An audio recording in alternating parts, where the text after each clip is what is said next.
The German Shepherd leaped into the coffin and wrapped his massive body around the 6-year-old boy. Officers rushed forward. Rex's snarled teeth bared, blocking anyone who dared come close.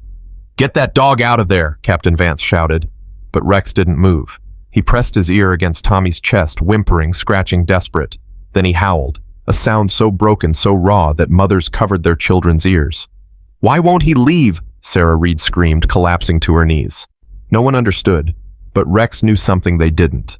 He wasn't saying goodbye. He was refusing to let them bury a boy who was still alive. Before we begin, hit subscribe and follow this story to the very end. Drop your city in the comments. I want to see how far this journey travels. The coffin was white. That was the first thing Detective Marcus Hayes noticed when he stepped through the doors of St. Michael's Church. Small, delicate, trimmed with silver handles that gleamed under the dim light. A coffin built for a child who hadn't even learned to ride a bicycle yet. Marcus felt his chest tighten. 6 years old. Tommy Reed was only 6 years old. The pews were packed with mourners dressed in black, their faces pale, their eyes hollow. Some clutched tissues. Others stared blankly ahead, unable to process the tragedy unfolding before them. A child's funeral was never easy, but this one felt different, heavier, wrong. Marcus scanned the room slowly. He spotted Tommy's parents in the front row. Sarah Reed sat motionless, her hands folded in her lap, her eyes fixed on the coffin with an expression that transcended grief. It was emptiness, complete, devastating emptiness. Her husband David sat beside her, one arm wrapped around her shoulders. His jaw clenched so tight, Marcus could see the muscles straining beneath his skin. They hadn't spoken to anyone since they arrived. Marcus understood. There were no words for this kind of loss. He shifted his gaze toward the officers lined along the wall. Captain Richard Vance stood near the front, his uniform pressed and pristine, his expression appropriately somber. Sergeant Nathan Price lingered near the back, fidgeting with his tie, avoiding eye contact with everyone. Officer Elena Torres caught Marcus's attention and gave him a subtle nod. Something was off. Marcus could feel it in his bones. The way Price kept glancing toward the exit. The way Vance's jaw twitched whenever someone mentioned Tommy's name. The way the room seemed to pulse with an energy that didn't belong at a funeral. But before Marcus could analyze further, chaos erupted. A massive German Shepherd burst through the side entrance. Rex. The canine sprinted down the aisle with a speed and determination that made everyone freeze. His claws scraped against the wooden floor. His breath came in sharp, desperate pants. His eyes locked onto the coffin with laser focus. "Rex, stop," an officer shouted. But the dog didn't stop. He leaped. His powerful body sailed through the air and landed inside the open coffin with a thud that echoed through the silent church. Gasps erupted from the crowd. Sarah Reed screamed. David jumped to his feet, confusion and horror twisting his features. Rex curled his massive frame around Tommy's small body. He pressed his head against the boy's shoulder. And he refused to move. "What the hell is happening?" someone yelled. Officers rushed forward, but Rex lifted his head and released a growl so deep, so primal, that it stopped them in their tracks. His lips curled back, revealing teeth. His eyes blazed with something beyond grief. Warning. "Easy, boy," Officer Daniels said, approaching slowly with his hands raised. "Easy. Come on out of there." Rex snapped at him. Daniels stumbled backward, nearly falling over a pew. "He almost bit me. That dog almost bit me." Marcus watched from the back, his heart pounding against his ribs. He had worked with Rex for 3 years before the dog was reassigned to the youth outreach program. He knew this animal. He knew his temperament, his training, his unwavering discipline. Rex had never disobeyed a command. Rex had never growled at a fellow officer. Rex had never in 7 years of service behaved like this. So why now? "Someone get that dog out of there." Captain Vance commanded, his voice sharp and authoritative. He stepped forward, adjusting his cap. "This is a funeral, not a circus. Remove him immediately." 2 officers approached the coffin cautiously. Rex's growl intensified. "I said remove him," Vance repeated, frustration creeping into his tone. The officers exchanged nervous glances. One of them reached toward Rex's collar. The dog lunged, not to bite, not to attack, but to shield. He positioned his body directly over Tommy's chest, his paws planted on either side of the boy's head, his eyes never leaving the approaching officers. "He's protecting him," Elena whispered, appearing beside Marcus. "Look at his posture. That's not grief. That's protection." Marcus nodded slowly. "I know. But protecting him from what? Tommy's gone, Marcus. The boy is dead." Marcus didn't answer. He couldn't, because deep in his gut, something screamed that Elena's words weren't entirely true. Sarah Reed pushed through the crowd, tears streaming down her face. "Rex, please, let me see my son, please." The dog's ears flattened. His growl softened into a whimper. He recognized her. He remembered the countless times she had welcomed him into their home, the treats she always kept in her pocket, the way she laughed when Rex and Tommy played in the backyard. But he didn't move. "Why won't he leave?" Sarah sobbed, collapsing against her husband's chest. "Why is he doing this? What's wrong with him?" No one had an answer. Captain Vance pushed forward again, his patience clearly exhausted. "This is ridiculous. Hayes Torres, get that animal under control before this funeral becomes a complete disaster." Marcus stepped forward slowly. Rex's head snapped toward him. Their eyes met, and in that moment Marcus saw something that chilled him to the core. Rex wasn't confused. Rex wasn't traumatized. Rex was trying to tell them something. His eyes held an intelligence, a desperation, a plea that transcended the barrier between human and animal. "Hey, buddy," Marcus said softly, kneeling a few feet from the coffin. "Hey, it's me. It's Marcus. Remember?" Rex's ears perked slightly. "What's going on, huh? What are you trying to tell us?" The dog's gaze flickered toward Tommy's face, then back to Marcus, then toward the crowd of officers. His body tensed. His growl returned. Marcus followed his line of sight. Rex was staring directly at Captain Vance. "Hayes, what are you doing?" Vance demanded. "I gave you an order. Remove that dog, now." Marcus stood slowly, his mind racing. "Sir, with all due respect, I think we should let him stay." "Excuse me?" Rex has never acted like this before. Never. In 7 years of service, he's been the most disciplined canine in the department. If he's refusing to leave Tommy's side, there might be a reason. Vance's eyes narrowed. "The reason is that he's attached to the boy. Dogs grieve, Hayes. It's not complicated. Now remove him before I have him sedated." "Captain, that's an order." The tension in the room spiked. Every eye shifted between Marcus and Vance. The silence stretched thick and suffocating. Then Rex did something that made everyone's blood run cold. He pressed his ear against Tommy's chest, and he started whimpering. Not a mournful whimper, not the sound of an animal saying goodbye. This was urgent, frantic. His paws scratched at the fabric of Tommy's suit. His nose pushed against the boy's hand. His entire body trembled with desperate energy. "Oh my God," Elena breathed. "Marcus, look at him. He's acting like—" She couldn't finish the sentence, but Marcus knew what she meant. Rex was acting like Tommy was still alive. "That's impossible," Marcus whispered more to himself than anyone else. The coroner confirmed it. Tommy's been dead for 3 days. Then why is Rex listening to his chest? Marcus had no answer. Sarah Reed broke free from her husband's grasp and rushed toward the coffin. "My baby. Let me see my baby." Rex lifted his head and for the first time allowed her to approach. Sarah leaned over the coffin, her trembling hands reaching for Tommy's face. She touched his cheek, his hair, his small, still fingers. "He's so cold," she whispered. "He's so cold, David. Our baby is so cold." David wrapped his arms around her from behind, his own tears falling freely. "I know, sweetheart, I know." But Rex wasn't done. He nudged Tommy's hand with his nose. Once, twice, 3 times. Each nudge more insistent than the last. His whimpers grew louder. His body shook with increasing agitation. "Why is he doing that?" Sarah asked, her voice cracking. "Why does he keep pushing Tommy's hand?" Marcus stepped closer, his detective instincts fully engaged. He studied Rex's behavior with clinical precision. The dog wasn't random. His actions weren't meaningless expressions of grief. Every movement had purpose.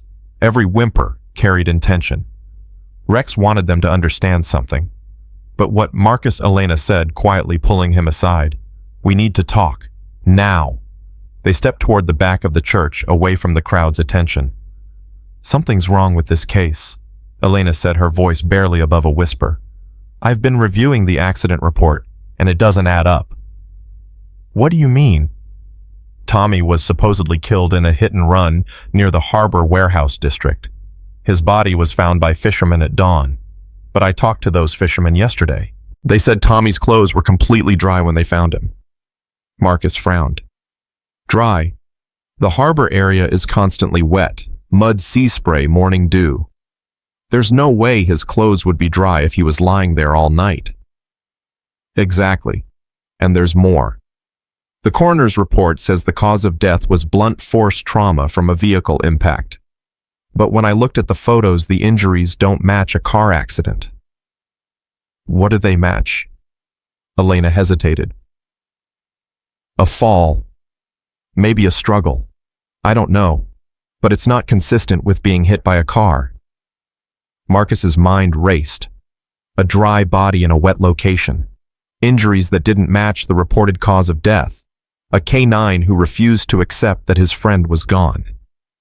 "Who signed off on the investigation?" he asked. Elena's expression darkened. "Captain Vance. He closed the case personally. Within 24 hours. 24 hours for a child's death. He said it was an open and shut case. Hit and run. No witnesses, no leads. Case closed." Marcus looked back toward the coffin. Rex had settled beside Tommy, his head resting on the boy's shoulder, his eyes scanning the room with vigilant intensity. "That dog knows something," Marcus said, "and I think Captain Vance knows it too." Before Elena could respond, a commotion erupted near the front of the church. Captain Vance was approaching the coffin again. "Enough of this spectacle," he announced loud enough for everyone to hear. "We're here to honor Tommy Reed's memory, not to indulge in canine theatrics. I'm calling animal control to remove this dog." "No!" Sarah screamed. "Don't take him. Rex loved Tommy. Don't take him away." "Mrs. Reed, I understand your grief, but this animal is disrupting." Rex exploded. The growl that erupted from his throat wasn't just a warning. It was rage. Pure, unbridled rage directed specifically at Captain Vance. The dog's entire body tensed, his lips pulled back to reveal every tooth, his eyes locked onto Vance with murderous intensity. "Jesus Christ." Vance stumbled backward, nearly tripping over his own feet. "That dog is dangerous. Someone shoot it." "Nobody is shooting anything," Marcus shouted, stepping between Vance and the coffin. "Rex, down, down, boy." The dog didn't obey. His growl continued, his focus never leaving Vance. "What the hell is wrong with him?" Vance demanded, his face pale, his composure shattered. "Why is he acting like this?" Marcus studied the captain's reaction. The trembling hands, the sweat beading on his forehead, the way his eyes darted toward the exit. Fear. Captain Vance was afraid, not of being bitten, not of the disruption. He was afraid of something deeper, something the dog's behavior threatened to expose. "Captain," Marcus said slowly, "when was the last time you saw Tommy Reed?" Vance's expression flickered, just for a moment, just enough for Marcus to notice. What kind of question is that? I saw him at the community center last month, during the youth outreach program. And that was the last time. Of course, that was the last time. Why are you interrogating me at a child's funeral? Hayes. I'm just trying to understand why Rex is reacting to you like this, sir.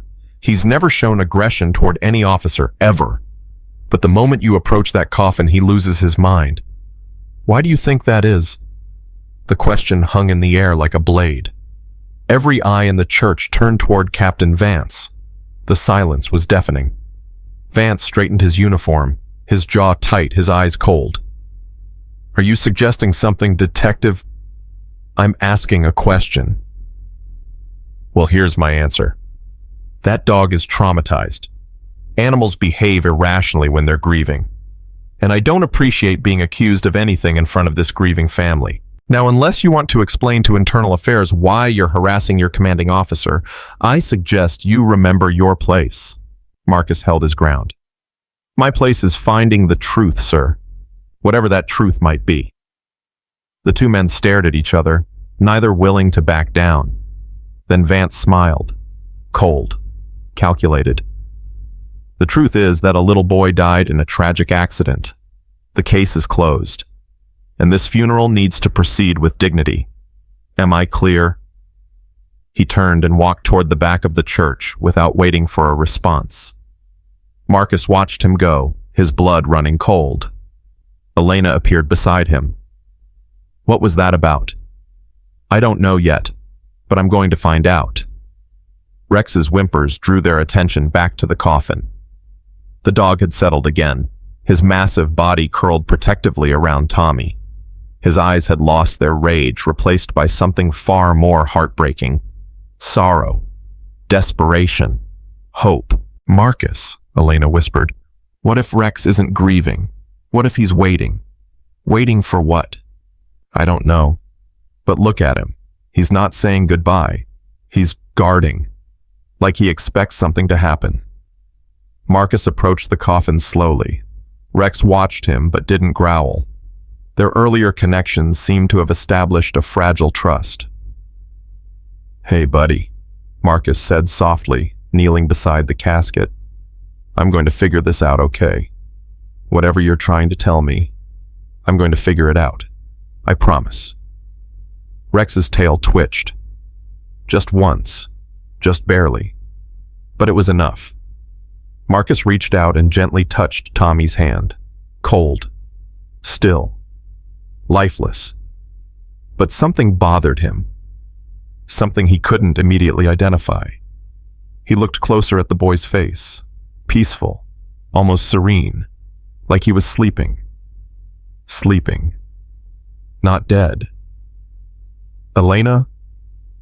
Marcus said, his voice suddenly urgent. Get me the coroner's report.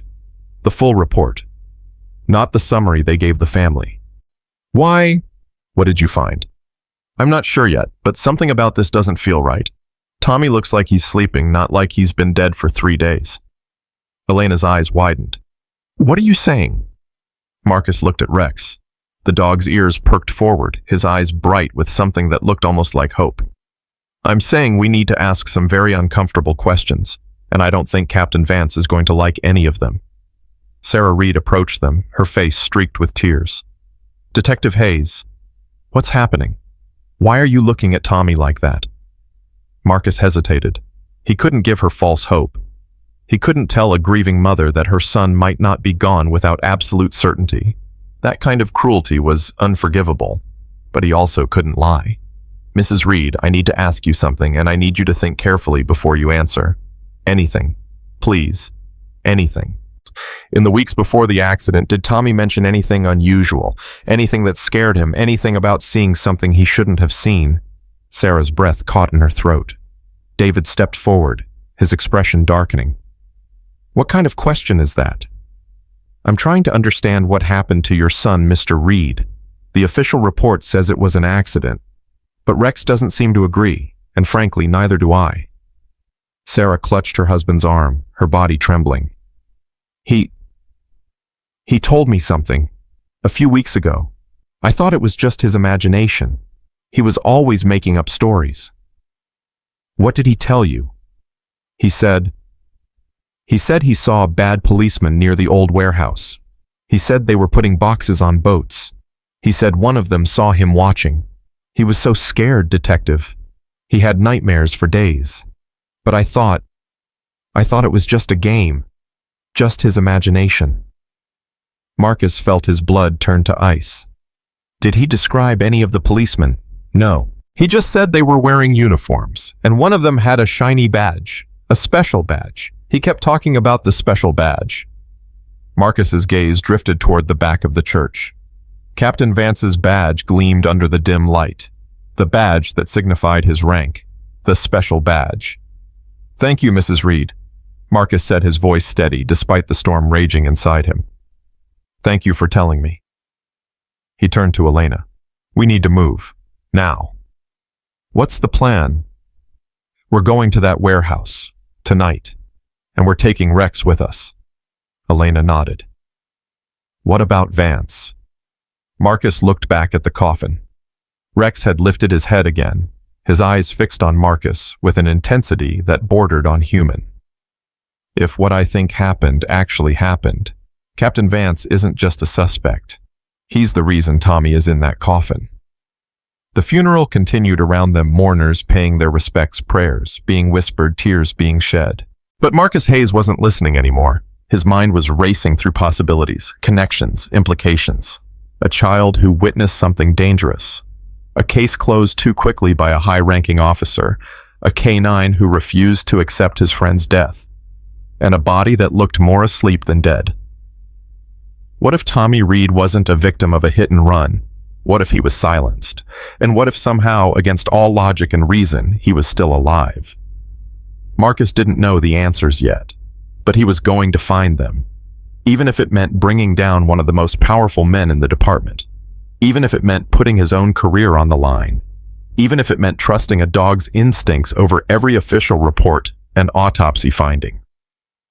Because Rex knew something, and Marcus Hayes was going to discover exactly what it was. No matter what it cost. The sun began to set outside St. Michael's Church, casting long shadows through the stained glass windows. The funeral was ending. People were leaving. Life was moving on. But for Marcus, Elena, and Rex, the truth was just beginning to emerge, and it was darker than anyone could have imagined. Rex lifted his head and howled. Long, mournful, desperate. But beneath the sorrow there was something else. Determination. As if the dog was making a promise to the little boy lying motionless in the white coffin. A promise that this wasn't over.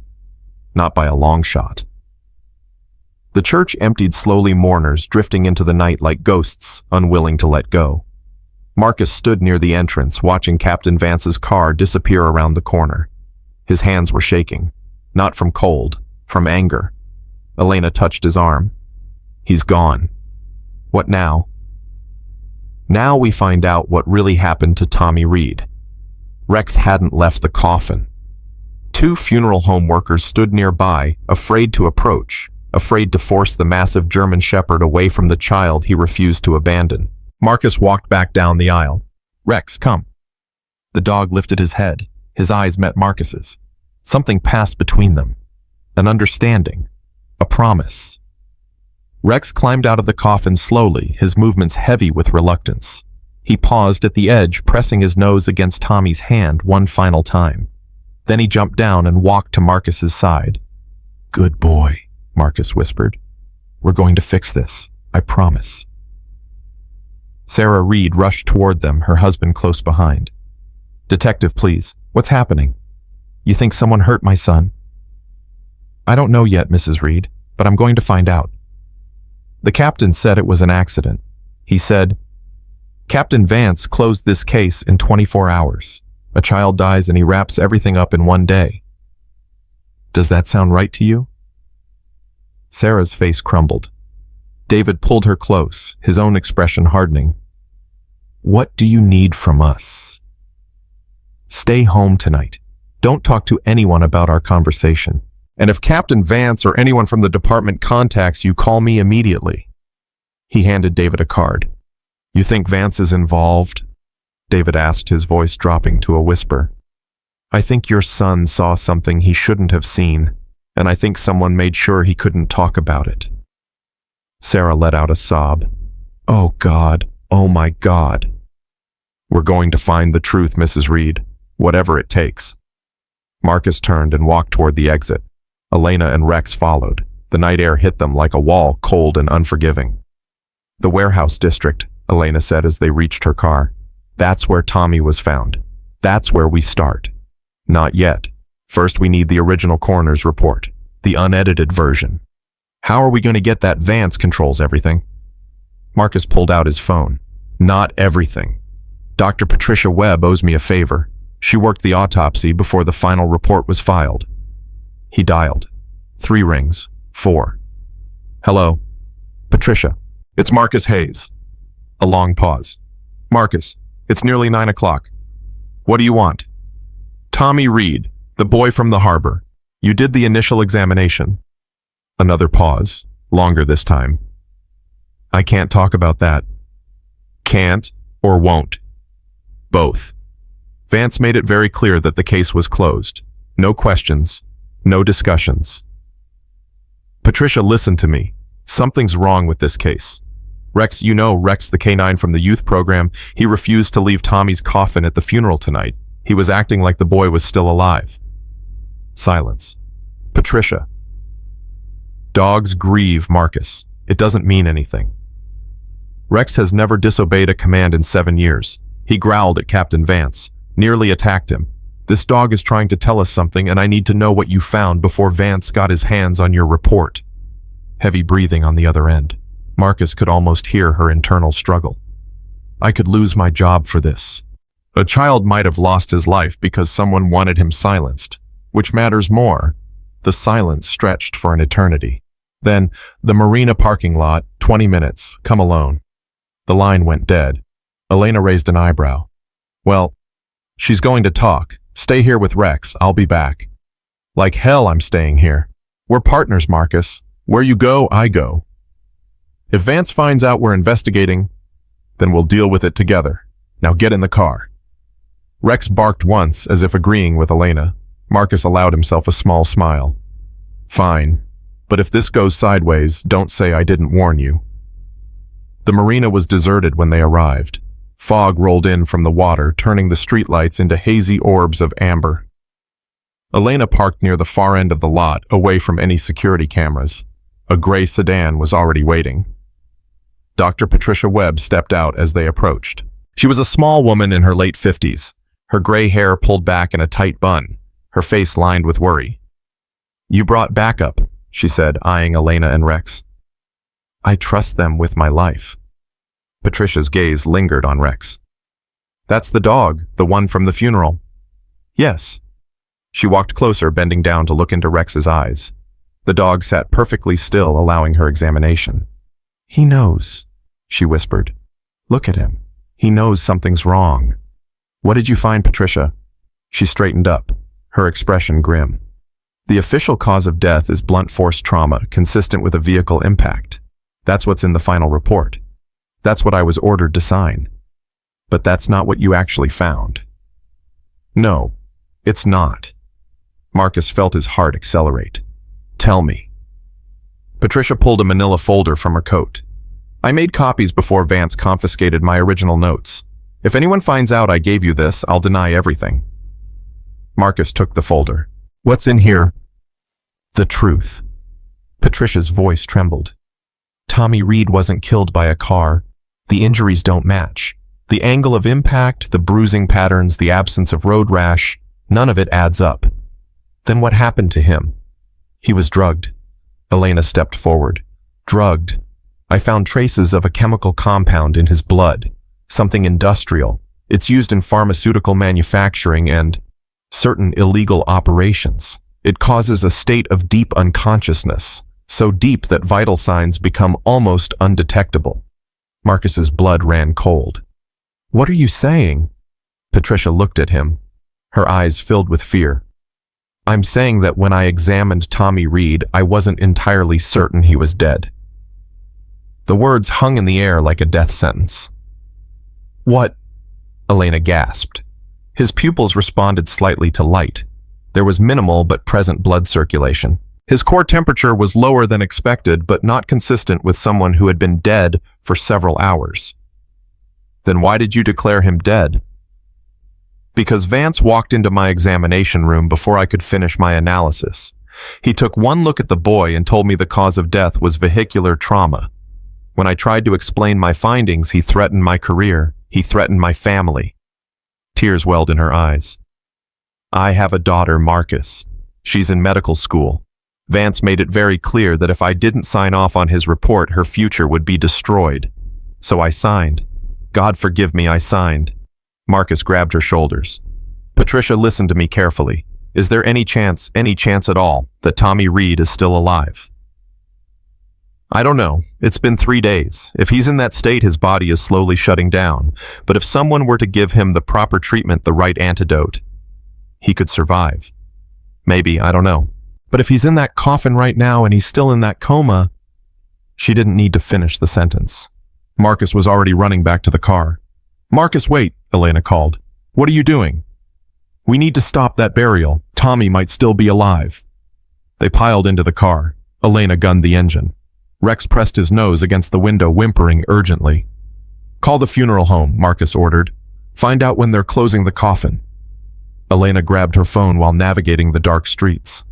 "Bayside Memorial, this is Detective Torres with the police department. I need to speak with someone about the Reed funeral. Now." Marcus's mind raced. If Tommy was drugged with an industrial chemical, someone had access to that compound. Someone with connections to both the police and illegal operations. Someone who could silence a child and cover up a crime within 24 hours. Vance. It had to be Vance. But why? What was he hiding? What did Tommy see? "They're not answering," Elena said, frustration bleeding into her voice. "Drive faster." The funeral home was dark when they arrived. The parking lot empty. The building locked. Marcus pounded on the door. "Hello, anyone there? This is the police, open up." Nothing. Rex started barking, his body tense, his eyes fixed on something beyond the building. "What is it, boy?" Marcus followed the dog's gaze. Tire tracks, fresh ones, leading toward the back of the property. "Someone was here," Elena said. They followed the tracks around the building to a service entrance. The door was slightly ajar. Marcus drew his weapon. "Stay behind me." They entered slowly, Rex leading the way with his nose to the ground. The interior was silent, empty, filled with the strange stillness that only funeral homes possess. They found the viewing room. Empty. The coffin was gone. "No," Marcus breathed. "No, no, no." Elena checked the service log on the desk. According to this, the coffin was transferred 2 hours ago, expedited by Captain Richard Vance. He moved the burial up. He's trying to bury the evidence, literally. Where did they take him? Rex was already running toward the exit, barking frantically. "Follow him," Marcus shouted. They burst through the back door. Rex sprinted across the parking lot, his powerful legs carrying him faster than any human could follow. He was heading north toward the old industrial district, toward the warehouses. Marcus and Elena jumped into the car and followed. The German Shepherd ran like his life depended on it, like Tommy's life depended on it. He didn't stop, didn't slow, didn't hesitate. His instincts guided him through streets that had long been abandoned, past buildings that hadn't seen activity in years, until he reached the old fish processing plant. He stopped at the entrance, barking at the rusted doors. Marcus pulled up seconds later. "This is it. This is where Tommy said he saw the bad policeman." The building loomed before them, a massive structure of corroded metal and shattered windows. No lights, no signs of activity. But Rex was insistent. "We don't have backup," Elena said. "We don't have a warrant. We don't have time." Marcus checked his weapon. "A child's life is at stake. That's all the authorization I need." They approached the entrance. Rex's nose worked overtime, sniffing every corner, every crack. He pawed at a specific section of the door. Marcus found the latch. It opened. The smell hit them immediately. Chemicals, industrial solvents, and something else. Something that made Rex growl with recognition. "This way," Marcus said, following the dog into the darkness. They moved through corridors of rusted machinery and abandoned equipment. Rex led them with purpose, never hesitating, never doubting. His training and his bond with Tommy combined into an unstoppable force of determination. Then he stopped.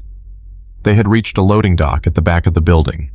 Several boats were moored outside their hulls, barely visible in the fog. And there in the center of the dock, surrounded by crates and equipment, Sergeant Nathan Price. He was loading boxes onto a boat, alone. His movements frantic, desperate. "Price." Marcus stepped into the open, weapon raised. Price spun around, his face contorting in shock. "Hayes? What the hell are you doing here?" "I could ask you the same thing, but I think I already know the answer." Rex growled, his body low, ready to pounce. Price's hand moved toward his holster. "Don't even think about it," Elena said, appearing from behind with her own weapon drawn. "Hands where we can see them." Price hesitated. His eyes darted between Marcus, Elena, and Rex. Fear radiated from every pore. "You don't understand," he said, his voice shaking. "You don't know what's happening here." "Then explain it to me." "I can't. He'll kill me. He'll kill everyone." "Who Vance?" Price flinched at the name. That was all the confirmation Marcus needed. "Where's the coffin, Price? Where's Tommy Reed?" "I don't know what you're talking about." Rex lunged forward, stopping inches from Price's leg teeth, bared, snarling with fury. "Try again," Marcus said coldly. Price's composure crumbled. Tears streamed down his face. "I didn't mean for any of this to happen. The kid wasn't supposed to be here. He just showed up, saw everything." "Saw what?" "The shipments. Vance has been running this operation for 5 years. Drugs come in on the boats, get processed here, distributed across the state. I didn't want any part of it. But he threatened my family." "What happened to Tommy?" Vance panicked. "The boy ran and Vance's men caught him. They used the chemicals to knock him out. Make it look like an accident." Marcus felt rage building in his chest. "Where is he now?" "I don't know. Vance took the coffin himself, said he was handling it personally." "Handling what? Burying him alive?" Price's silence was answer enough. Marcus grabbed him by the collar. "Where would Vance take him, think?" There's a private cemetery, outside town. Vance owns the land through a shell company. He uses it to dispose of problems." "Give me the address." Price rattled off directions, his words tumbling over each other in terror. Marcus shoved him toward Elena. "Arrest him. Call for backup. I'm going after Vance." "Marcus, you can't face him alone. Watch me."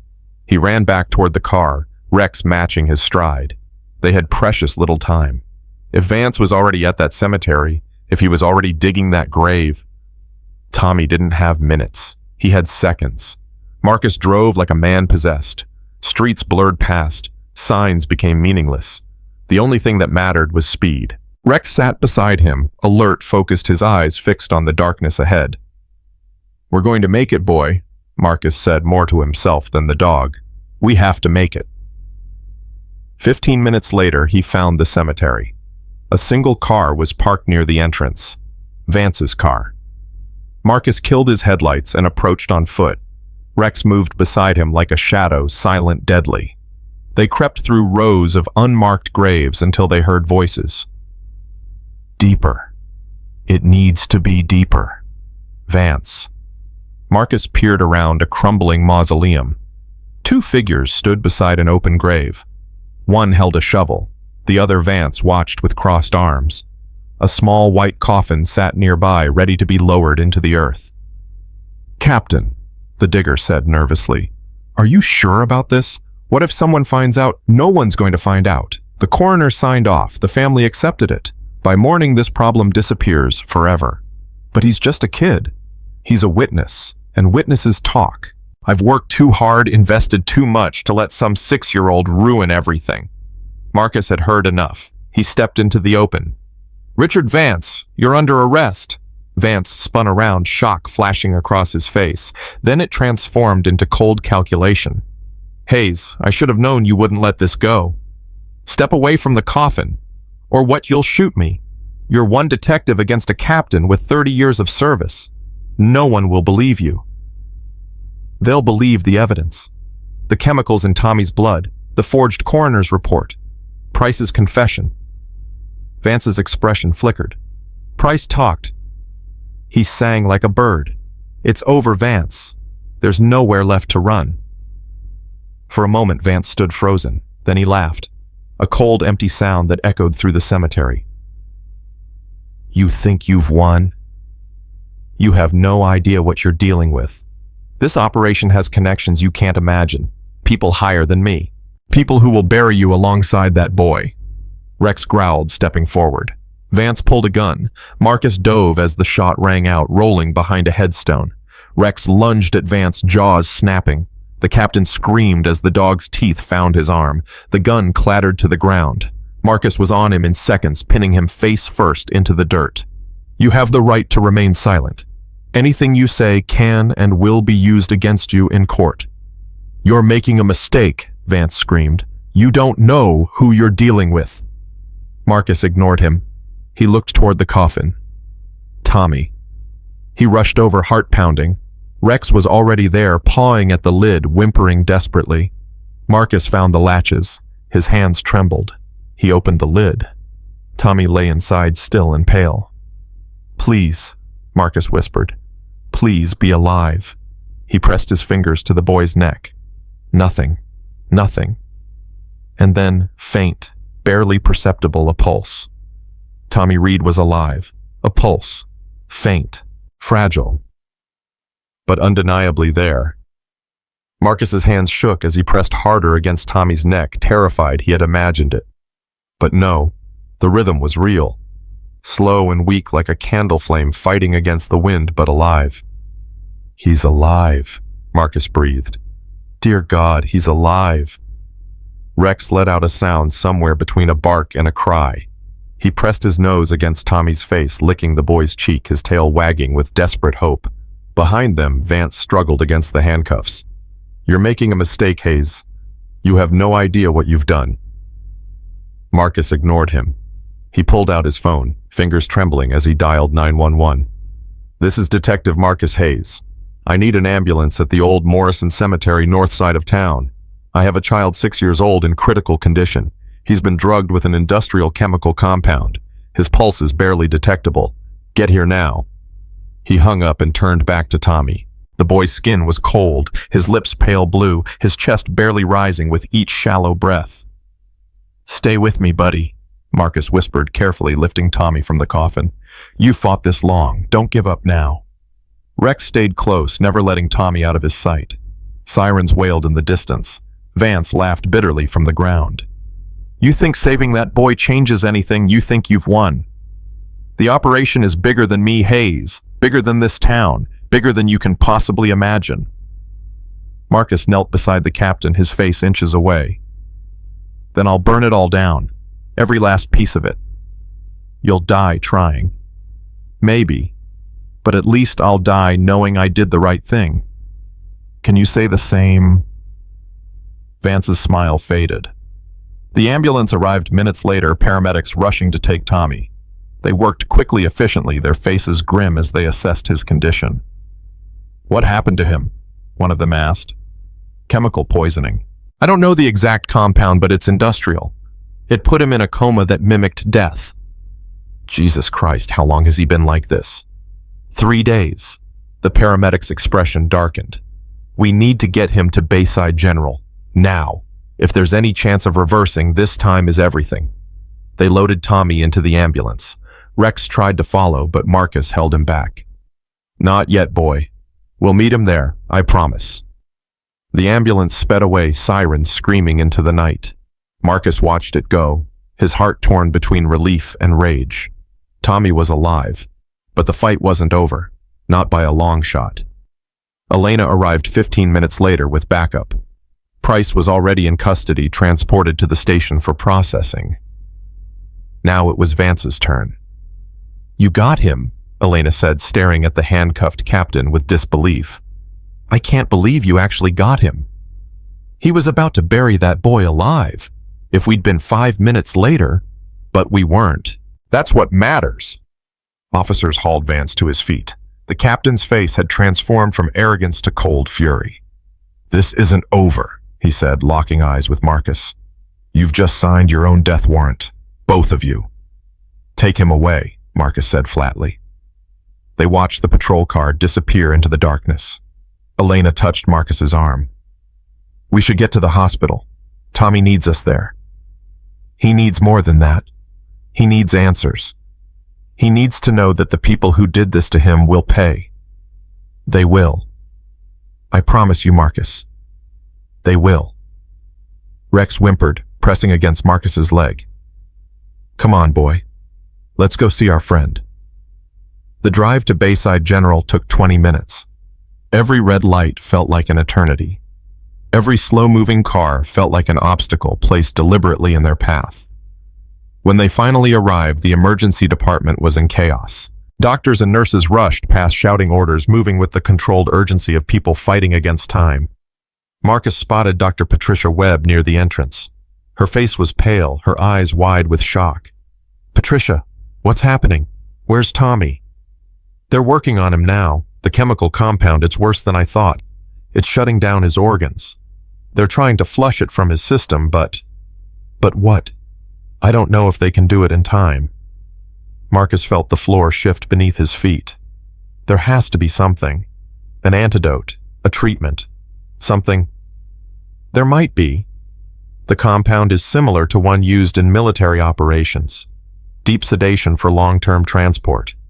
If we can identify the exact formulation, there's a chance we can reverse it. How do we identify it? Patricia hesitated. We need to find whoever made it. Whoever supplied it to Vance. They would know the exact composition. Marcus's mind raced. Price.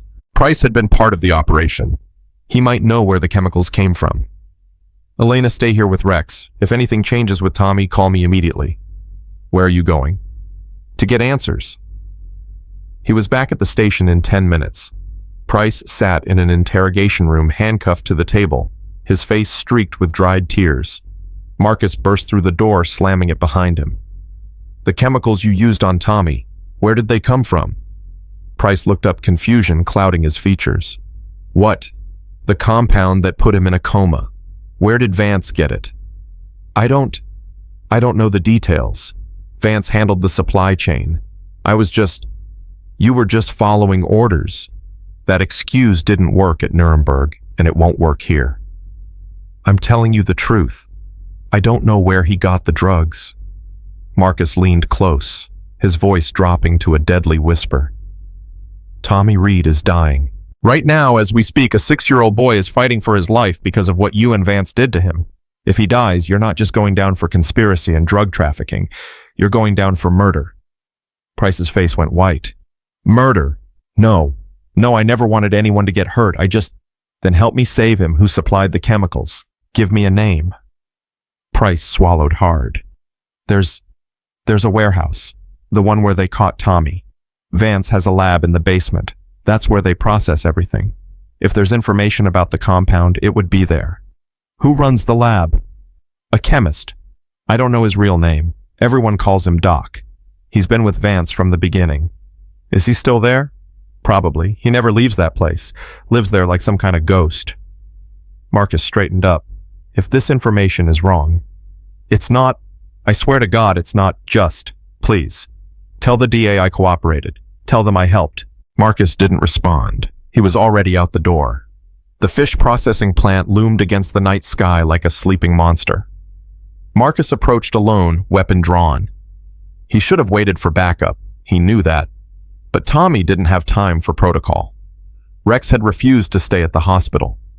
The dog walked beside Marcus, now silent and alert, his training overriding his grief. They entered through the same door as before. The smell of chemicals was stronger now, more pungent. Marcus followed his nose, moving deeper into the building until he found a staircase leading down. The basement. He descended carefully, Rex ahead of him.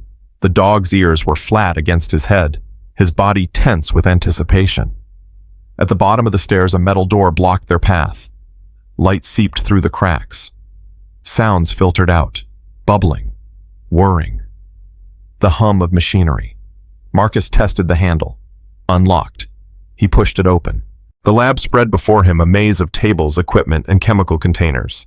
And there in the center stood a man in a white coat. Older, thin, with glasses that reflected the harsh fluorescent light. Don't move, Marcus commanded. The man turned slowly. His expression was eerily calm. Detective Hayes, I presume. Captain Vance mentioned you might come looking. You're Doc. That's what they call me. Though I prefer Dr. Leonard Morris. I have a PhD, you know, from Stanford. Before things went sideways. I don't care about your credentials. I care about Tommy Reed. Morris's eyebrow raised. The boy, he's still alive. Fascinating. The compound should have suppressed his vitals completely by now. What did you give him? A proprietary blend, my own creation. Mimics death so effectively that even experienced medical professionals can't tell the difference. Quite elegant, really. Marcus stepped closer, fighting the urge to put a bullet in the man's skull. How do I reverse it? Morris smiled. Now why would I tell you that? Because if that boy dies, I will personally ensure you never see the outside of a prison cell for the rest of your miserable life. Prison? Morris laughed. Detective, do you have any idea who I work for? Vance was just the local operation. There are people above him, people with resources, influence, power. They'll have me out before morning. Not if you're dead. The words hung in the air. Marcus hadn't meant to say them, but something in his expression made Morris's smile falter.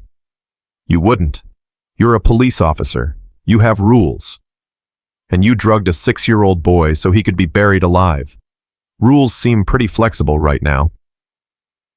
Morris studied him carefully. Something shifted in his eyes. Fear, perhaps, or calculation. There's an antidote, he said finally. In the refrigeration unit against the back wall. Green vials. The dosage depends on body weight and time elapsed. For a child who's been under for 3 days, 2 vials should be sufficient. Marcus moved toward the refrigeration unit, keeping his weapon trained on Morris. He found the vials, 3 of them filled with a pale green liquid. If this doesn't work, it will work. I created the compound and I created the cure. Despite what you think of me, detective, I take pride in my work.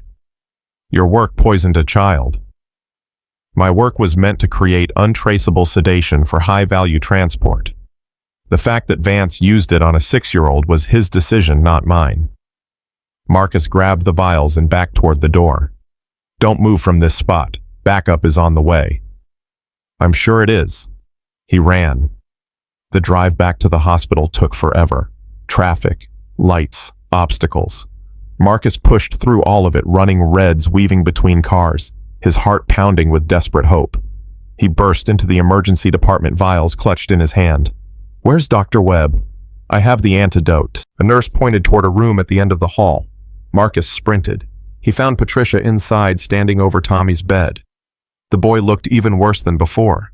Monitors beeped weakly. His breathing was barely visible. 2 vials, Marcus said, shoving them into her hands. Green liquid. For a child his size after 3 days. Patricia stared at the vials. Where did you get these? Does it matter? Will they work? She examined the liquid, holding it up to the light. I won't know until I analyze the compound. If this is the antidote, it could save him. If it's something else, it's the antidote. The chemist who created the poison confirmed it. Patricia hesitated for only a moment. Then she called for the medical team. The next hour was the longest of Marcus's life. He sat in the waiting room with Elena and Rex, unable to speak, unable to think about anything except the small boy fighting for survival behind closed doors. Sarah and David Reed arrived shortly after, summoned from their home by Elena's call. Sarah collapsed into Marcus's arms. Is it true? Is my baby alive? He's alive, Mrs. Reed. The doctors are working on him right now. How is this possible? Marcus told them everything, the drugs, the conspiracy. Vance's plan to bury Tommy before anyone discovered the truth. By the time he finished, both parents were sobbing. I thought we buried him, David whispered. We were going to bury our son alive. But you didn't.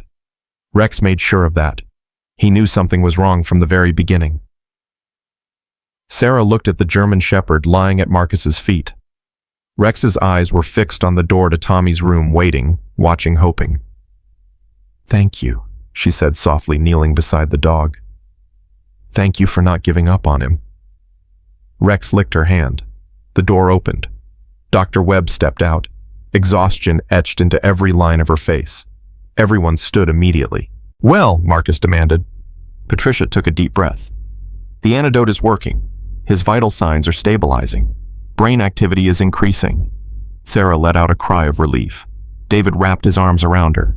Is he going to be okay? Marcus asked. It's too early to say definitively. The next 24 hours are critical. But right now, he's fighting. And he's winning. Marcus closed his eyes. For the first time since the funeral, he allowed himself to breathe. Can we see him? Sarah asked. Not yet, but soon. I promise. The Reeds nodded, clutching each other like lifelines. Marcus stepped away, pulling out his phone. He had calls to make, reports to file, an entire conspiracy to unravel. But first, he needed to know that Morris was in custody. He dialed the station. "This is Hayes, is the backup team at the fish processing plant." The officer on the other end hesitated. "Detective, there's a problem." "What kind of problem?" "We got to the basement like you said. The lab is there, equipment, chemicals, everything. But what?" "There's no one here. The chemist is gone." Marcus felt his blood run cold. "What do you mean, gone?" "The place is empty. And there's something else. We found a phone. A burner. There's a text message on it from 20 minutes ago." "What does it say?" The officer's voice dropped. "It says Hayes knows. Initiate cleanup. Leave no witnesses." The line went silent. Marcus lowered the phone slowly. Morris had escaped. Someone had warned him. Someone inside the department. Which meant Vance wasn't the only traitor. The conspiracy went deeper than he ever imagined. And now they knew he was coming. Elena appeared beside him. "What is it?" "What's wrong?" Marcus looked at her, then at Rex, then at the door where Tommy was fighting for his life. "We're not done yet," he said quietly. "Not even close." Rex lifted his head and growled softly. He sensed it too. The danger wasn't over. It was just beginning. The hospital corridor felt like a trap. Marcus stood motionless, phone still in his hand, the words from the officer echoing in his skull. Initiate cleanup. Leave no witnesses. Someone had warned Morris. Someone inside the department had tipped off the conspiracy before Marcus could close the net. A mole. There was a mole in the police force. "Marcus," Elena's voice cut through his thoughts. "Talk to me. What happened?" He turned to face her, his expression grim.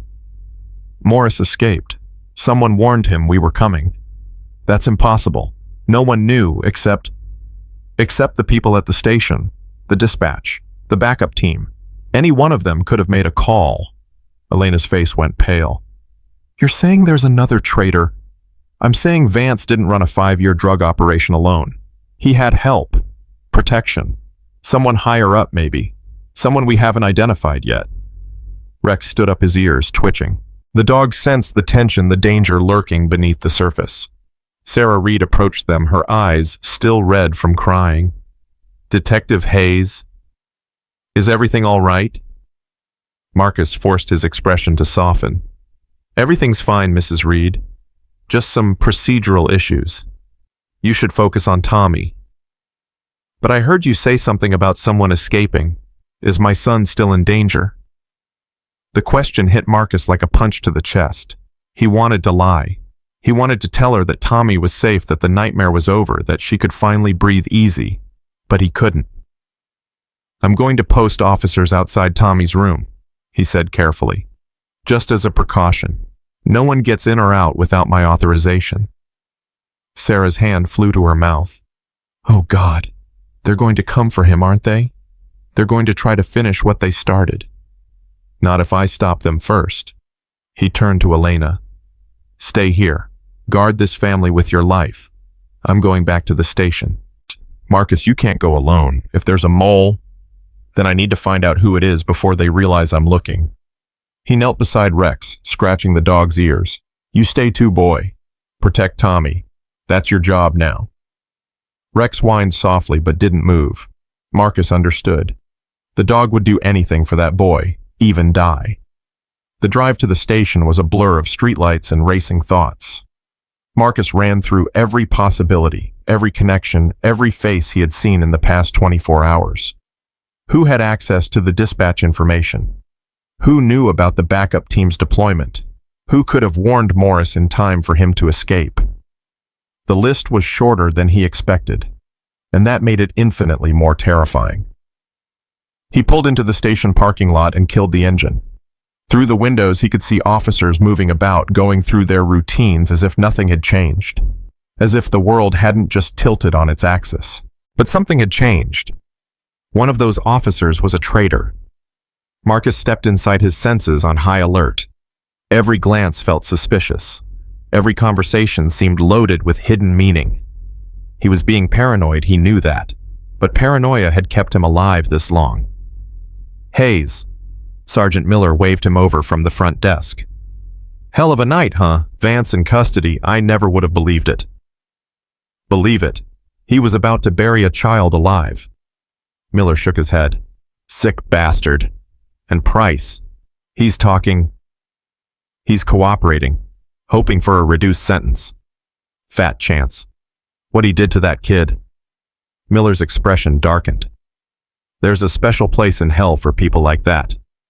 Marcus nodded, studying Miller's face. Genuine disgust, authentic anger. Either the man was innocent or he was an Oscar-worthy actor. "Who dispatched the backup team to the warehouse?" Marcus asked casually. "That would be Rodriguez. She's on night shift." "Where is she now?"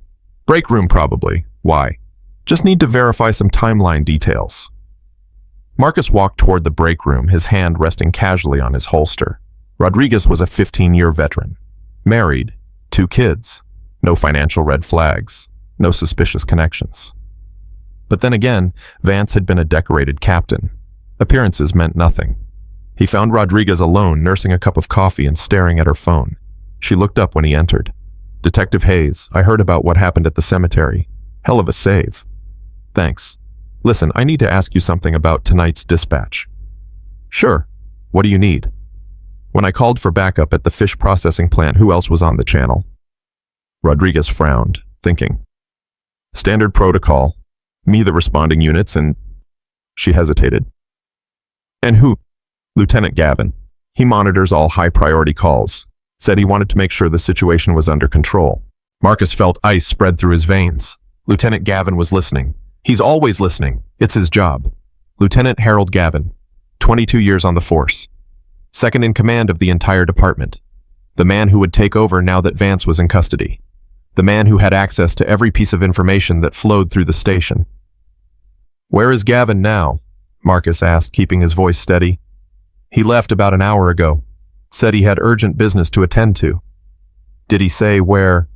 "No, just that he'd be back before morning." Marcus was already moving toward the door. "Hayes, is something wrong? Stay here. Don't talk to anyone about this conversation."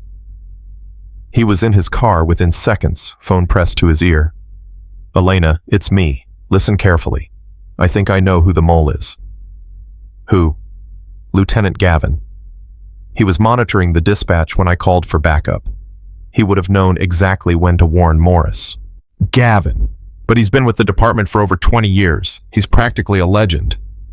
"So was Vance. Check Gavin's financials, phone records, anything that links him to the operation. And Elena." "Yeah.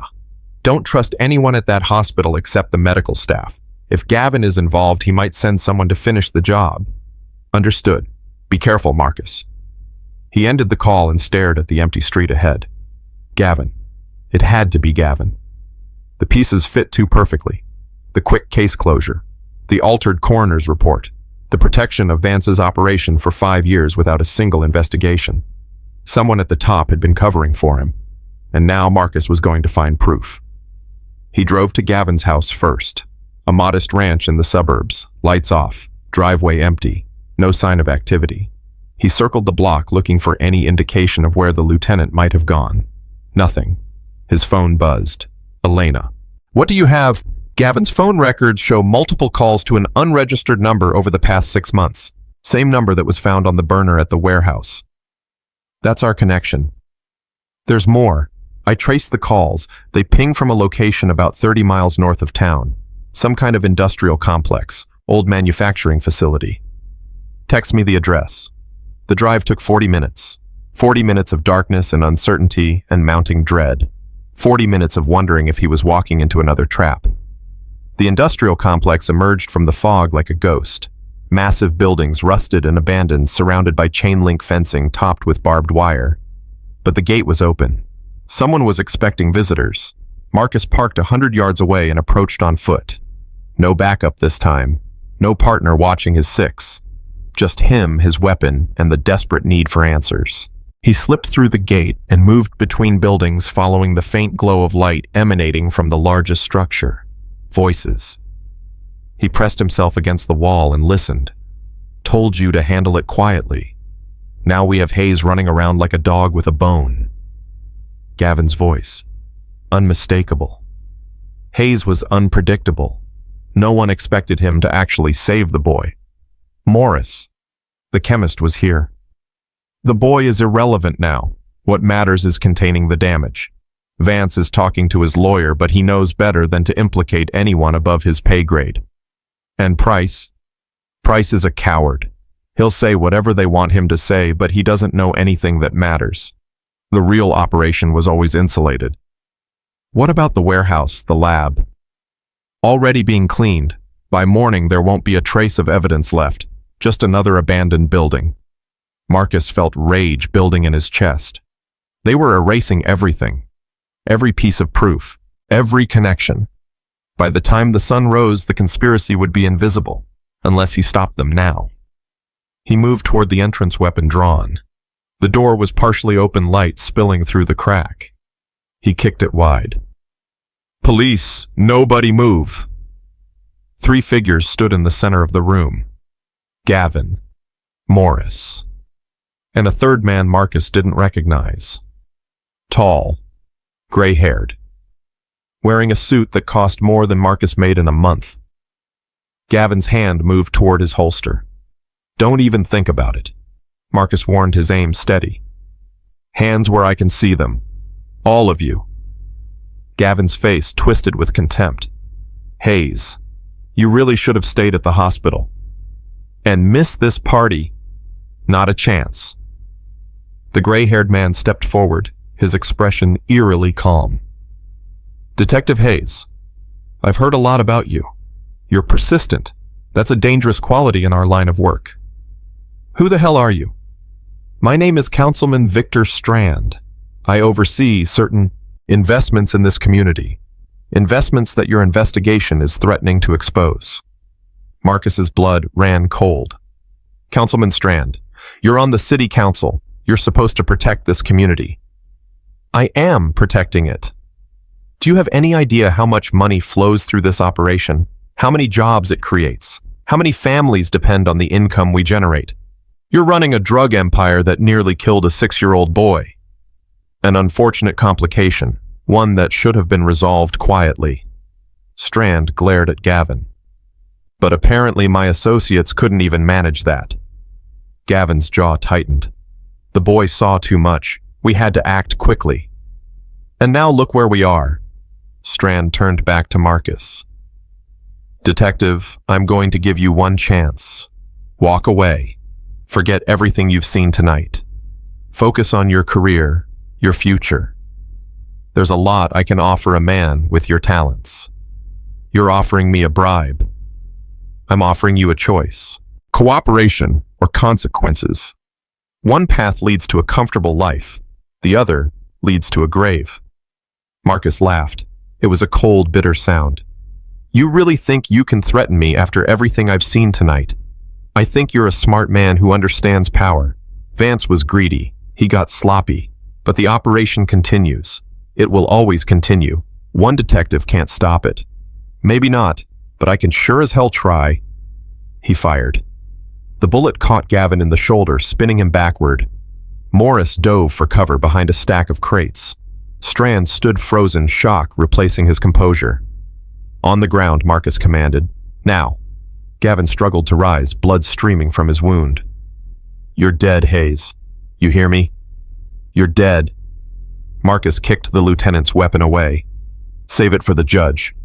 Morris was crawling toward a side exit. Marcus fired a warning shot that ricocheted off the floor inches from his head. Next one goes through your skull. Don't test me. Morris stopped moving. Strand finally raised his hands, his expression transforming into cold calculation. This isn't over, detective. You have no idea the resources I control, the connections I have. I'm sure the FBI will be very interested in hearing about them. Sirens wailed in the distance. Someone had heard the shots. Help was coming. Marcus kept his weapon trained on all three men, his heart pounding, his mind racing. He had done it. He had exposed the conspiracy. He had found the people responsible for Tommy's suffering. But Strand's words echoed in his head. This isn't over. And deep down, Marcus knew it was true. The next few hours blurred together in a chaos of arrest statements and media attention. Gavin was transported to the hospital under heavy guard. Morris was processed and locked in an isolated cell. Strand demanded his lawyer and refused to say another word. But the evidence spoke for itself. The warehouse, the lab, the financial records, the phone logs. Everything Marcus and Elena had uncovered painted a picture of corruption so deep, so pervasive, that it shocked even veteran officers. Vance wasn't just a dirty cop. He was a cog in a machine that stretched from the streets of Bayside to the highest levels of local government. By dawn, the story had spread across every news channel in the state. Breaking police captain arrested in drug conspiracy. City councilman linked to criminal enterprise. Child nearly buried alive. Marcus sat in the waiting room at Bayside General, watching the coverage with tired eyes. Rex lay at his feet, exhausted but vigilant. Elena dozed in a chair nearby. Sarah Reed approached with 2 cups of coffee. "You should rest, detective. You've been up all night." "I'll rest when I know Tommy's okay." She handed him a cup, her eyes filled with gratitude. "He's more than okay. Dr. Webb says he's responding well to the treatment. His vital signs are almost normal. She thinks—" Sarah's voice cracked. "She thinks he's going to make it." Marcus closed his eyes, letting the relief wash over him. "That's the best news I've heard in days. It's because of you and Rex. You saved my son's life. Rex did the hard work. I just followed his lead." Sarah looked down at the sleeping dog. "When can we see him, Tommy, I mean?" "Soon.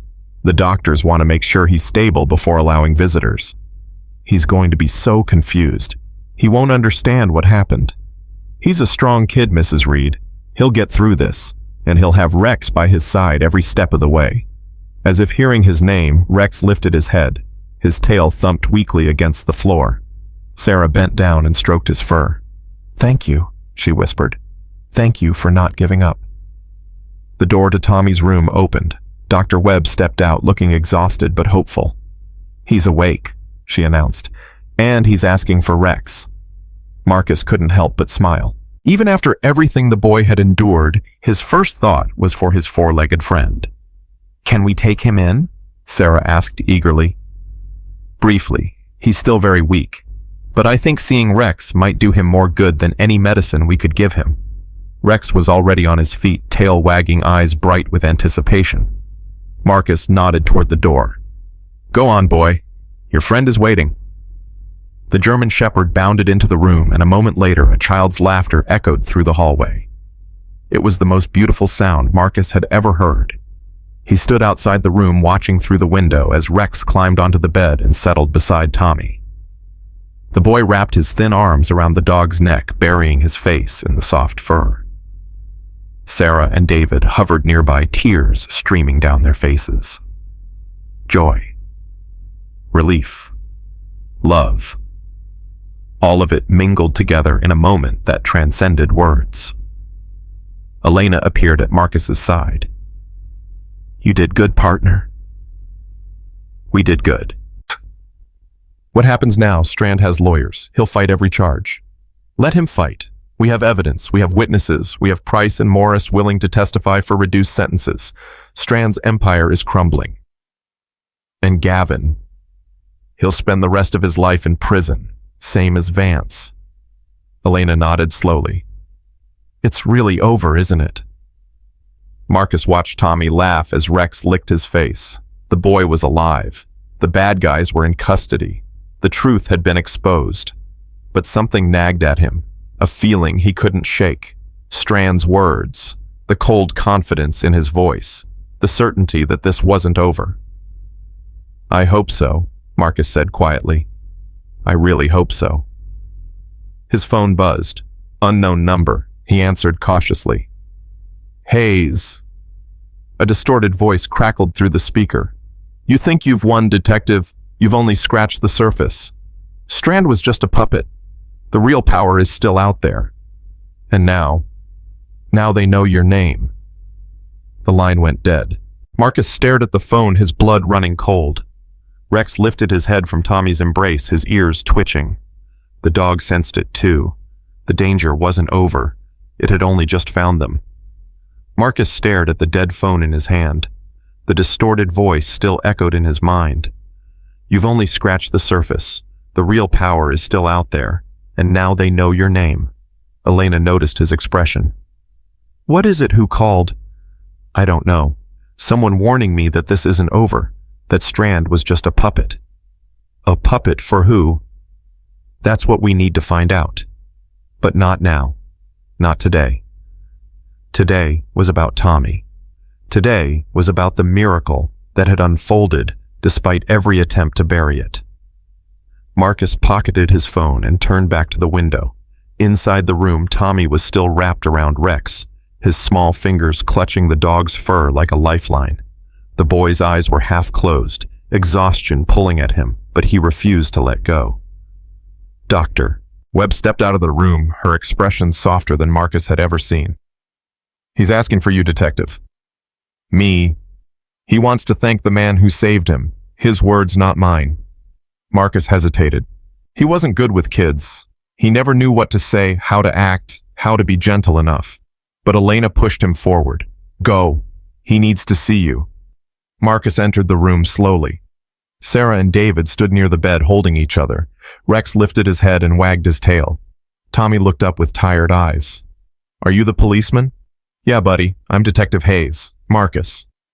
"My mom says you saved me." Marcus knelt beside the bed. "Actually, Rex saved you. I just followed him." Tommy smiled weakly. "Rex is the best dog in the whole world." "He sure is." "The bad men tried to hurt me, but Rex found me. He always finds me." Marcus felt his throat tighten. "Can you tell me what happened, Tommy? What did you see?" Sarah stepped forward. "Detective, please. He's been through so much." "It's okay, Mom." Tommy's voice was surprisingly steady. "I want to tell him." Marcus nodded gently. "Take your time." Tommy took a deep breath. "I was playing near the old building, the one that smells funny. I wasn't supposed to be there, but I lost my ball. The fish processing plant. Yeah, I went inside to find it, and I saw the policeman." "What were they doing?" "They were putting boxes on boats, lots of boxes. I hid behind some barrels, but one of them saw me." "Do you remember what he looked like?" Tommy's face darkened. "He had a shiny badge, a special one. He smiled at me, but his eyes were scary. He said I should come with him, that he would take me home." "Vance. It had to be Vance." "Did you go with him?" "No, I ran. I ran as fast as I could, but another man caught me. He put something on my face, something that smelled bad. And then..." Tommy's eyes filled with tears. "And then I went to sleep. I couldn't wake up. I tried and tried, but I couldn't." Sarah let out a sob. David wrapped his arm around her. Marcus touched Tommy's hand. "You're safe now. Those bad men are in jail. They can never hurt you again. Promise." "I promise." Tommy looked at Rex, then back at Marcus. "Rex stayed with me, even when I was asleep. I could feel him. He never left. He loves you, buddy. He wasn't going to let anything happen to you." "I love him too." Rex licked Tommy's cheek, and the boy laughed. The sound filled the room like sunlight breaking through storm clouds. Marcus stood up, wiping his eyes. He wasn't ashamed of the tears. After everything that had happened, after everything he had seen, tears felt like the most human response possible. "Rest now, Tommy. I'll be right outside if you need anything." "Detective Hayes." "Yeah. Thank you for believing Rex." The words hit Marcus harder than any bullet ever could. He stepped out of the room and leaned against the wall, letting out a breath he didn't realize he had been holding. Elena was waiting. "You okay?" "That kid went through hell, and all he cares about is his dog." "Kids are resilient. He's going to be fine." I hope so. His phone buzzed again. This time it was a number he recognized. Captain Morrison from the Internal Affairs Division. Hayes, I've been briefed on the situation. Hell of a job you did tonight. Thank you, sir. The FBI is taking over the investigation into Strand's network. They've been watching him for months, apparently. Your work just gave them the evidence they needed to move. What about Gavin and Morris? Both in custody. Gavin is recovering from surgery. Morris is cooperating fully. He's giving up everything he knows about the operation in exchange for protection. And Vance isn't talking, but it doesn't matter. Price's testimony alone is enough to put him away for life. Add in the attempted murder of a child and he'll never see the outside of a prison cell. Marcus closed his eyes. What about the phone call I received, the warning about a bigger power? Morrison paused. We're looking into it. The FBI believes Strand was connected to a larger network possibly spanning multiple states. But that's their problem now. Your job is done, Hayes. You saved the boy. You exposed the conspiracy. Take the win. Yes, sir. He ended the call and turned to Elena. FBI's taking over. Strand's network goes higher than we thought. Of course it does. These things always do. Morrison says to take the win. And will you? Marcus looked through the window at Tommy and Rex. Yeah, I think I will. The next few days passed in a blur of interviews, paperwork, and media attention. Marcus hated the spotlight, but the story was too big to contain. A child buried alive. A police dog who refused to give up. A corrupt captain and his conspiracy exposed. The narrative captured the nation's imagination. Rex became a celebrity overnight. News cameras followed him everywhere. Reporters begged for interviews. The mayor announced plans to award him the highest honor the city could bestow on a service animal. But Rex didn't care about any of that. He stayed by Tommy's side every moment the hospital allowed. He slept on the floor of the boy's room. He walked beside his wheelchair when Tommy was strong enough to leave the bed. He stood guard at the door whenever visitors came. Tommy's recovery progressed faster than anyone expected. Dr. Webb called it remarkable. Sarah called it a miracle. David called it the grace of God. Marcus called it the power of an unbreakable bond. A week after the night at the cemetery, Tommy was finally cleared to go home. The Reeds invited Marcus and Elena to join them for the homecoming. Rex, of course, led the way. The neighborhood had transformed. Banners hung from every house. Balloons tied to mailboxes. A massive sign stretched across the street. Welcome home, Tommy. Neighbors lined the sidewalks cheering as the car pulled into the driveway. Tommy waved from the back seat, his smile brighter than Marcus had ever seen. Sarah helped him out of the car. Rex jumped down after him, tail wagging furiously. Look, Rex, Tommy pointed at the sign. They're happy we're back. The crowd surged forward, everyone wanting to hug Tommy Pet Rex, thank Marcus for what he had done. The detective hung back, uncomfortable with the attention. Elena nudged him. You're a hero, partner. Get used to it. I'm not a hero, I'm just a cop who got lucky. You're a cop who trusted a dog when no one else would. That's more than luck. The celebration lasted for hours. Food appeared from every house. Music played. Children ran through the yard while adults shared stories and wiped away tears. Through it all, Rex stayed glued to Tommy's side. As the sun began to set, Marcus found himself standing alone near the edge of the property. The mysterious phone call still haunted him. The real power is still out there. He couldn't shake the feeling that this was just the beginning. Sarah approached with a plate of food. You've barely eaten anything. Not hungry. Detective Hayes, can I ask you something? Of course. Why did you believe Rex? When everyone else thought he was just grieving, why did you trust him? Marcus considered the question carefully. Because I've worked with canines for years. I know how intelligent they are, how perceptive. Rex wasn't grieving. He was communicating.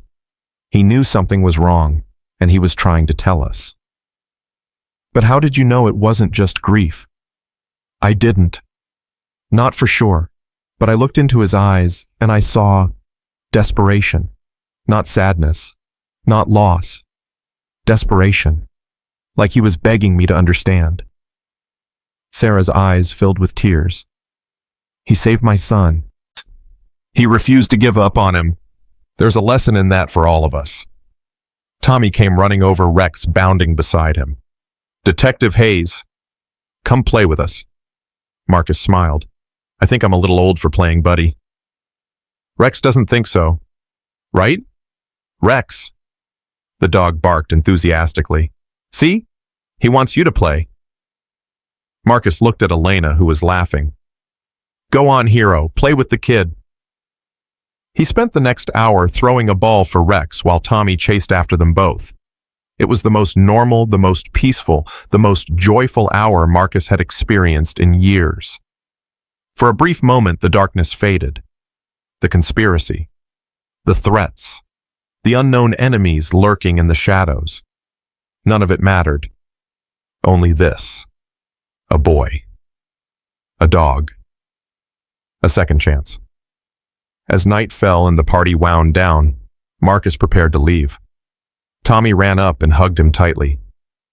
Thank you for saving me. Thank Rex, buddy. He did all the work. I already did, but I wanted to thank you too. Mom says you're a good man. She says there aren't many left. Marcus knelt down to meet Tommy's eyes. There are more good people than you think. Sometimes you just have to look harder to find them. Will you come visit us, you and Rex? Rex lives with you now, remember? But yes, I'll visit, I promise. Tommy smiled. I'm going to be a police officer when I grow up, just like you.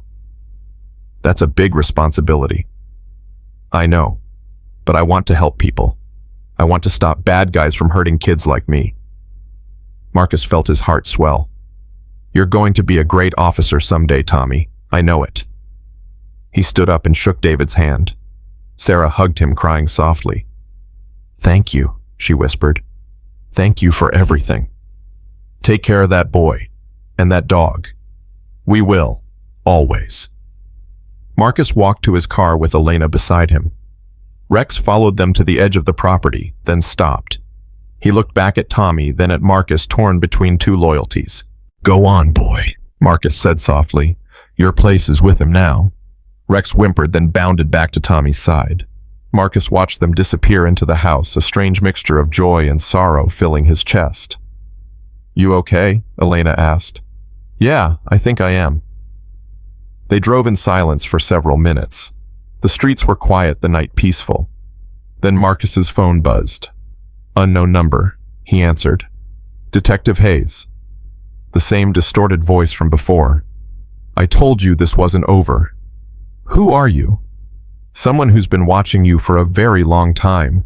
You've disrupted our operation, cost us millions of dollars, destroyed years of careful planning. Good. Good. You think this is a victory? The voice laughed coldly. Strand was nothing. Vance was nothing. They were pawns. Expendable pieces in a game you don't even understand. Then help me understand. Oh, you'll understand soon enough. We're not going to kill you, detective. That would be too easy. Too quick. Instead, we're going to take everything you love, everyone you care about, one by one, until there's nothing left.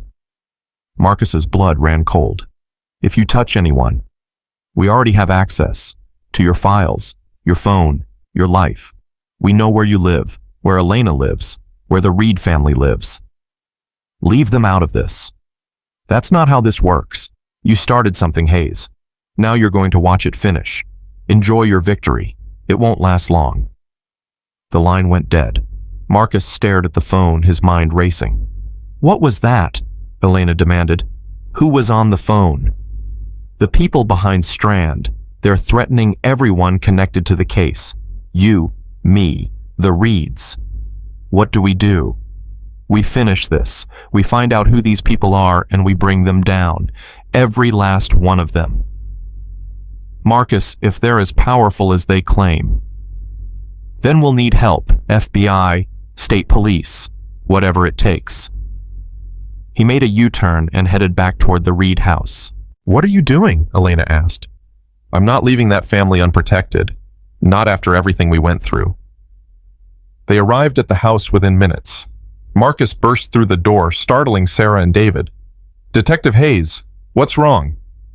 You need to leave. Tonight. Take Tommy and Rex somewhere safe. Don't tell anyone where you're going. What? Why?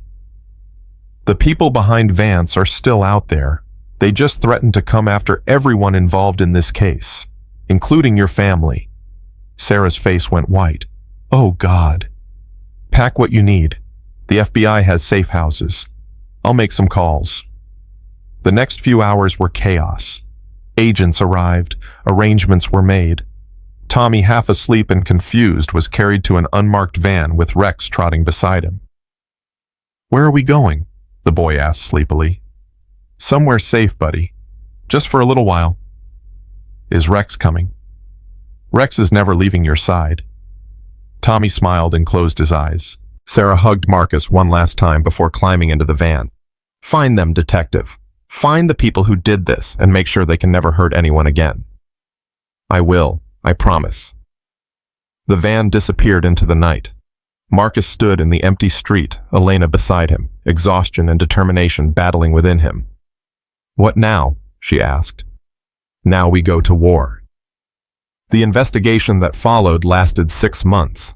Marcus and Elena worked alongside the FBI, following the threads of Strand's network across state lines. They uncovered connections to politicians, businessmen, even a federal judge. The conspiracy reached higher and further than anyone had imagined. One by one, the dominoes fell. Arrests were made in 12 states. Bank accounts were frozen. Properties were seized. The mysterious voice on the phone was eventually traced to a man named Victor Renault, a French-Canadian financier who had been running the operation from a mansion in Montreal. Renault was extradited and charged with dozens of crimes, including conspiracy to commit murder, drug trafficking, and money laundering. When Marcus finally confronted him in the interrogation room, Renault simply smiled. You think this changes anything? There will always be someone to take my place. The system you're trying to protect is rotten to the core. Maybe, but today you're going to prison, and that's enough. Renault's smile faded. The trial lasted 3 months. Vance, Gavin, Strand, Morris. Renault, all of them were convicted. Sentences ranged from 20 years to life without parole. Tommy Reed testified via video link from the safe house. His voice was steady, his words clear. He described what he had seen at the warehouse, what the men had done to him, how Rex had never left his side. When he finished, there wasn't a dry eye in the courtroom. The day the final verdict was announced, Marcus received a call from Sarah Reed. It's over, detective. They said we can come home. That's wonderful news, Mrs. Reed. Will you be there when we arrive? I wouldn't miss it. The homecoming was quieter this time. No banners, no crowds, just Marcus, Elena, and a handful of neighbors waiting on the sidewalk. The car pulled up. Tommy burst out first, running straight to Marcus. Detective Hayes, we're back. I can see that, buddy. How are you feeling? Better. Way better. Rex took care of me the whole time. The German Shepherd emerged from the car, his tail wagging, his eyes bright. He walked to Marcus and sat at his feet, looking up with an expression that seemed almost grateful. Marcus knelt down and scratched behind Rex's ears. You did good, boy. You did real good. Rex licked his hand. Sarah and David approached both of them, looking healthier, more at peace than Marcus had ever seen them. Thank you, David said, shaking his hand firmly, for everything. Just doing my job. No, you went far beyond your job. You risked everything to save our son. We'll never forget that. Sarah handed Marcus a small envelope. This is for you, from Tommy. Marcus opened it. Inside was a drawing. Crayon figures of a policeman, a dog, and a little boy. The words at the bottom read, "Thank you for being a hero." Marcus's vision blurred. It's not much, Tommy said shyly. But I wanted you to have it. It's perfect, buddy.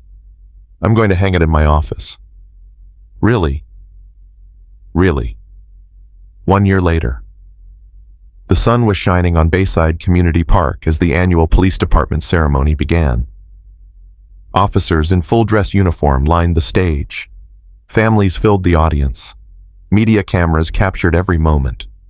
Mayor Patricia Williams stood at the podium, Today, we honor extraordinary courage, extraordinary loyalty, extraordinary love.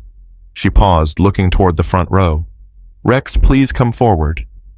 Tommy led Rex up the stairs and onto the stage. The dog walked with dignity, his head high, his steps measured. For 7 years, Rex served this department with distinction. The mayor continued, but nothing he did compares to what happened on the night of April 15th. When everyone else believed a child was gone, Rex refused to accept it. His instincts, his loyalty, his unwavering devotion saved Tommy Reed's life. The crowd erupted in applause. Today, I am proud to present Rex with the Medal of Valor, the highest honor we can bestow upon a service animal. Rex, you are not just a police dog. You are a hero, a guardian, a true friend. She draped the medal around Rex's neck. Tommy hugged the dog fiercely. You did it, Rex. You're a hero. Rex barked once, his tail wagging furiously. Marcus stood at the back of the crowd, watching the ceremony with pride. Elena appeared beside him. You should be up there too. This is Rex's moment. He deserves it. So do you. Marcus shook his head. I just followed a dog who knew something was wrong. That's not heroism. That's listening. Sometimes listening is the bravest thing a person can do. Tommy spotted Marcus in the crowd and waved frantically. Detective Hayes, come up here. Marcus tried to decline, but the crowd parted, and suddenly 100 pairs of eyes were on him. Come on, Tommy insisted. You have to get a medal, too. Mayor Williams smiled. The boy has a point, Detective. Please join us. Reluctantly, Marcus climbed the stairs. The applause intensified. Detective Marcus Hayes, the mayor announced, showed us what true policing looks like. He trusted his instincts. He questioned the official narrative. He put his career and his life on the line to save an innocent child. Today, I am honored to present him with the Distinguished Service Medal. She pinned the medal to his chest. Marcus looked out at the crowd, the families, the officers, the reporters. He saw Elena clapping with tears in her eyes. He saw Sarah and David holding each other. He saw colleagues who had doubted him now nodding with respect. And he saw Rex sitting proudly beside Tommy, his medal gleaming in the sunlight. I don't deserve this, Marcus said into the microphone. The real hero is lying right there. He pointed at Rex. He never gave up. He never stopped fighting. He taught me that sometimes the truth isn't in the reports or the evidence. Sometimes it's in the eyes of a dog who refuses to say goodbye. He stepped back, letting the applause wash over him. Tommy hugged Rex one more time, whispering something in the dog's ear. Rex's tail wagged slowly, contentedly. After the ceremony, the Reeds invited everyone back to their home for a celebration. Marcus almost declined, but Tommy wouldn't hear of it. You have to come, Mom's making her famous chocolate cake. Well, I can't miss that. The party was warm, joyful, full of laughter and hope. Children played in the yard. Adults shared stories. Rex lay on the porch watching over everyone with calm, satisfied eyes. As the sun set, Tommy sat beside the dog, resting his head against Rex's shoulder. You know what, Rex? The dog's ear twitched. I'm never going to forget what you did. Never. When everyone thought I was gone, you stayed. You never left me. Rex turned his head and licked Tommy's cheek. I love you, Rex. The dog pressed closer, his eyes closing peacefully. Marcus watched from a distance, his heart full. Elena joined him. What are you thinking about? The phone call, the voice that said this wasn't over. Renault is in prison. The network is dismantled. It's over, Marcus. Is it? There are always more people like him, more conspiracies, more children who need saving. And there are people like you, like Rex, ready to fight for them. Marcus nodded slowly. I guess you're right. I'm always right. They watched the sunset together, the sky painted in shades of orange and gold. Tommy stood up and ran toward them. Detective Hayes, Elena, come take a picture with us. Sarah was already setting up her camera. Family photo, everyone together. Marcus hesitated. I'm not family. Yes, you are, Sarah said firmly. After everything we've been through, you're family. Both of you. Marcus and Elena joined the group. Tommy stood in the center, Rex at his feet. Sarah and David flanked their son. Marcus and Elena stood on either side. Say cheese and cheese. The camera flashed. Months later, that photo would hang in 3 homes, the Reeds, Marcus's, and Elena's. A reminder of the night that changed everything. A testament to courage, loyalty, and the unbreakable bond between a boy and his dog. Rex lived another 4 years. 4 years of playing fetch with Tommy. 4 years of guarding the Reed home. 4 years of being loved unconditionally. When he finally passed peacefully in his sleep, Tommy was by his side. The boy, now 10 years old, held his best friend until the very end. "Thank you, Rex," Tommy whispered through his tears. "Thank you for saving me. Thank you for being my hero." They buried Rex in the backyard beneath the tree where they used to play. A small headstone marked the spot. "Here lies Rex, loyal friend, brave hero, forever in our hearts." Marcus attended the funeral. So did Elena. So did half the police department. Officers who had worked with Rex, neighbors who had watched him patrol the streets, children who had grown up petting him at community events. The mayor spoke. The police chief spoke. But it was Tommy who gave the most powerful eulogy. "Rex wasn't just a dog. He was my guardian angel. When I was scared, he was brave. When I was lost, he found me. When everyone gave up on me, he never did. I'm only here today because of him, and I'm going to spend the rest of my life trying to be as loyal, as brave, and as good as he was." He placed a single white rose on the grave. "Goodbye, Rex. I'll see you again someday. Wait for me." Marcus watched the boy walk away, Sarah and David on either side of him. Grief was there, yes, but also pride, also love, also the unshakable knowledge that Rex's legacy would live on in the child he had saved. Elena touched Marcus's arm. "You okay?" "Yeah, I am." "What are you thinking?" Marcus looked at the headstone, at the flowers, at the photo of Rex propped against the stone. "I'm thinking that some heroes don't wear badges. They don't seek recognition. They don't ask for medals or ceremonies. They just love. Unconditionally. Completely. With everything they have." He took a deep breath. "Rex taught me that, and I'll never forget it." They walked away together, leaving the quiet backyard behind. The sun was setting. A new day would come tomorrow. New challenges, new battles, new lives to save. But today, Marcus allowed himself to grieve, to remember, to honor the dog who had shown him what true heroism looked like. Some stories end with victory parades and standing ovations. This one ended with a little boy placing a rose on his best friend's grave. And somehow that was more powerful than any medal could ever be. Because in the end, the greatest heroes aren't measured by the awards they receive. They're measured by the love they leave behind. And Rex had left behind more love than anyone could ever count.